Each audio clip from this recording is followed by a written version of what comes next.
അമ്മയുടെ നനുത്ത കരസ്പർശം പോലെയും ജ്വലിക്കുന്ന തീ പോലെയുമാണ് അവർ കവിതകൾ എഴുതിയത്. അവരുടെ അമ്പലമണിയും മരത്തിന് സ്തുതിയും രാത്രി മഴയും ഇന്നത്തെ സന്ധ്യയുമെല്ലാം എല്ലാ മലയാളികളുടെയും മനസ്സിൽ നിറഞ്ഞു നിൽക്കുകയാണ്. മനോഹരമായ കാൽപ്പനികതയും ജ്വലിക്കുന്ന സൗന്ദര്യവും അവരുടെ കവിതകളിൽ നിറഞ്ഞു നിന്നിരുന്നു. ഉള്ളിലേക്കും പുറത്തേക്കും ഒരേ സമയം നോക്കിയ എഴുത്തുകാരിയായിരുന്നു സുഗത ടീച്ചർ. അതുപോലെ തന്നെ അവരൊരു ആക്ടിവിസ്റ്റായിരുന്നു. സ്വാതന്ത്ര്യ സമര പോരാളിയായ ഒരാളുടെ മകൾക്ക് ആക്ടിവിസ്റ്റ് ആകാതിരിക്കാൻ കഴിയില്ലായിരുന്നു. നമ്മുടെ നാടിൻ്റെ മലകളെയും കുന്നുകളെയും പാടങ്ങളെയും കാടുകളെയും സംരക്ഷിക്കാൻ അവർ അക്ഷീണം പോരാടി.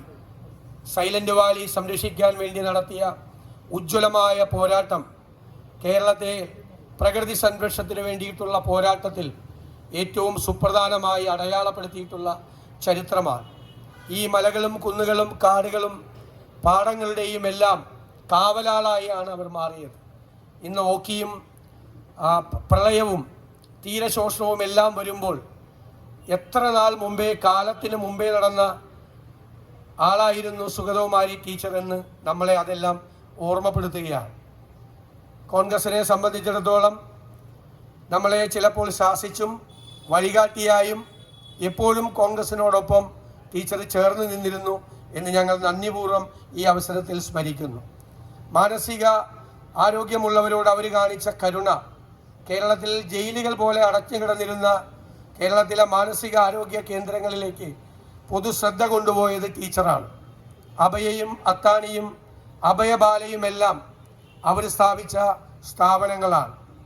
ഇന്ന് ഈ വല്ലാത്ത കെട്ടകാലത്ത് നിർഭയമായി ചോദ്യങ്ങൾ ചോദിച്ചിരുന്ന, മനോഹരമായി കവിതകൾ എഴുതിയിരുന്ന ടീച്ചറുടെ ഓർമ്മകൾ തീർച്ചയായും നമുക്ക് ഒരു നല്ല കാലത്തിലേക്ക് വേണ്ടിയിട്ടുള്ള നമ്മുടെ പ്രയാണത്തിന് കരുത്തും ആത്മവിശ്വാസവും പകർന്നു നൽകും എന്ന് ഞാൻ കരുതുന്നു. ഇവിടെ പ്രിയദർശിനി പബ്ലിക്കേഷൻസിൻ്റെ നേതൃത്വത്തിലാണ് ഈ സ്മൃതി സന്ധ്യ സംഘടിപ്പിച്ചിരിക്കുന്നത്. ഒരു വർഷം നീണ്ടു നിൽക്കുന്ന സുഗതകുമാരി നവതി ആഘോഷ പ്രഖ്യാപനമാണ് എന്നെ ഏൽപ്പിച്ചിരിക്കുന്ന ചുമതല. ഒരു 9 പരിപാടികളാണ് ഇവിടെ പ്രഖ്യാപിക്കുന്നത്. 1, സൈലന്റ് വാലിയിൽ പരിസ്ഥിതി കോൺക്ലേവ്. 2, പരിസ്ഥിതി കേരള തനിമ പ്രഭാഷണ പരമ്പര. 3, national seminar on mental health. 4, ഒരു ഗ്രാമം ഒരു സുഗത മരം വൃക്ഷത്തൈ നടീൽ പദ്ധതി. 5, കവിയരങ്ങ്. 6, ക്യാമ്പസ് എഴുത്തുകാർക്ക് സുഗതകുമാരി സാഹിത്യ പുരസ്കാരം. 7, ബിരുദാനന്തര ബിരുദ ഗവേഷണ വിദ്യാർത്ഥികൾക്ക് പ്രബന്ധരചന മത്സരം. 8, സ്കൂൾ കോളേജ് കുട്ടികൾക്കുള്ള സാഹിത്യ ക്യാമ്പ്. 9, സുഗതകുമാരി സ്മരണിക. ഈ 9 പരിപാടികളാണ് പ്രഖ്യാപിക്കപ്പെട്ടിരിക്കുന്നത്.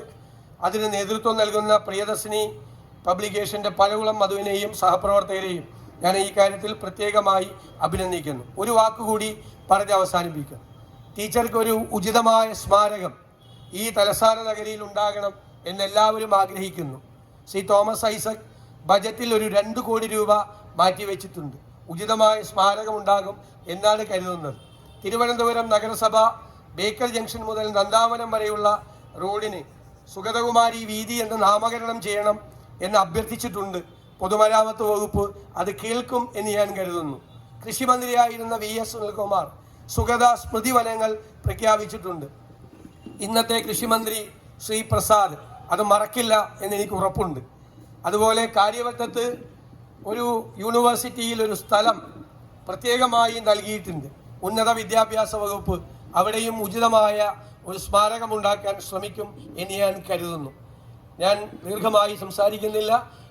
ചെരാത് കൊളുത്തുന്ന ചടങ്ങിലേക്ക് നടക്കുക.